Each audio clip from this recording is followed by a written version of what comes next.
নমস্কার, আমি অনিকেত দাস আর এই ধর্মনগর চ্যানেলের পর্দায় আপনাদেরকে স্বাগত জানাই।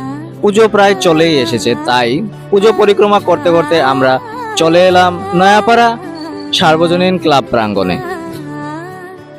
এখন আমরা জেনে নেব যে এই ক্লাব সদস্যদের কাছ থেকে এইবারের দুর্গাপুজোর বাজেট কত বা কি কি থিম নিয়ে এবারের দুর্গাপূজা পরিচালনা করছেন।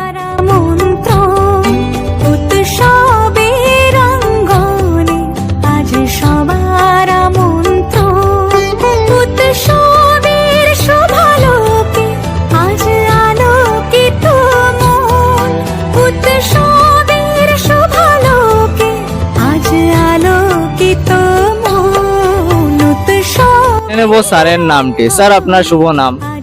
আমার নাম হলো সুজিত পুরকায়স্থ। আপনারা যে এই দুর্গাপূজাটি করছেন, এটা কি থিম হিসাবে করছেন না কাল্পনিক কিছু নিয়ে করছেন? আমরা এবারকার পুজো নয়াপাড়া ক্লাবের উদ্যোগে নয়াপাড়া সার্বজনীন দুর্গাপুজো এবার 42তম বছরে পদার্পণ করেছে। এবার আমরা 42 নম্বর পূজা করছি। আমাদের এবারকার যে পূজা মণ্ডপ, এটা ধরে নিতে পারেন একটা কাল্পনিক মণ্ডপ আমরা তৈরি করেছি। আমরা চেষ্টা করেছি ধর্মনগরের স্থানীয় শিল্পীর নাম যিনি করছেন অর্ধেন্দু সূত্রধর, উনি মণ্ডপটা তৈরি করছেন। আশা করছি আমরা একটা সুন্দর মণ্ডপ দর্শনার্থীদের সামনে আমরা তুলে ধরতে পারবো। এইবারে দুর্গাপূজায় দর্শনার্থীদের জন্য কি কি সুযোগ সুবিধা রয়েছে? দর্শনার্থীদের সুযোগ সুবিধা বলতে আমাদের এই নয়াপাড়া সার্বজনীন দুর্গাপূজার যে মণ্ডপ বা এখানকার যে প্রাঙ্গণ সবসময় খোলামেলা একটা সুন্দর পরিবেশে পুজো আমরা করে থাকি। পাশাপাশি এখানে ষষ্ঠী থেকে নবমী দিন পর্যন্ত সন্ধ্যাবেলায় আমাদের একটা সাংস্কৃতিক অনুষ্ঠান এখানে হয়। পাড়ার যত ছোট ছোট শিল্পীরা এখানে অনুষ্ঠান পরিবেশন করে।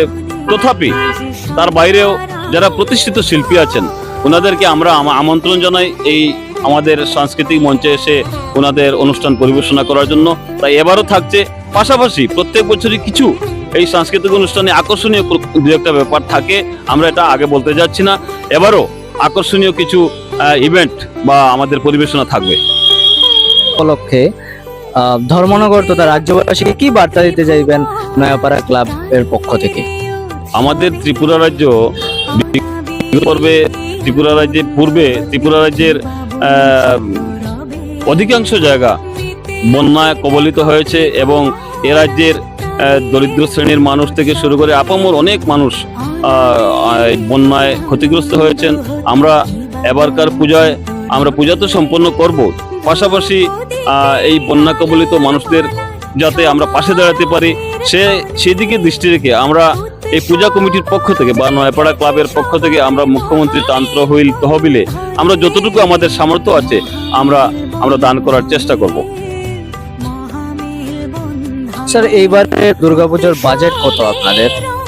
আমাদের বাজেট এখন যে অবস্থা, আমরা গতবার আমরা পূজা সম্পন্ন করেছিলাম প্রায় 13 লক্ষ টাকার মধ্যে।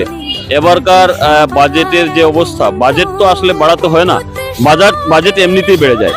এমনি জিনিসপত্রের বা যেরকম ঊর্ধ্বমুখী সবকিছু সেই দিকে রাখলে আমাদের পুজো এবার 15 থেকে 16 লাখ টাকার মধ্যে আমরা সম্পন্ন করার চেষ্টা করব। ধন্যবাদ স্যার আপনাকে।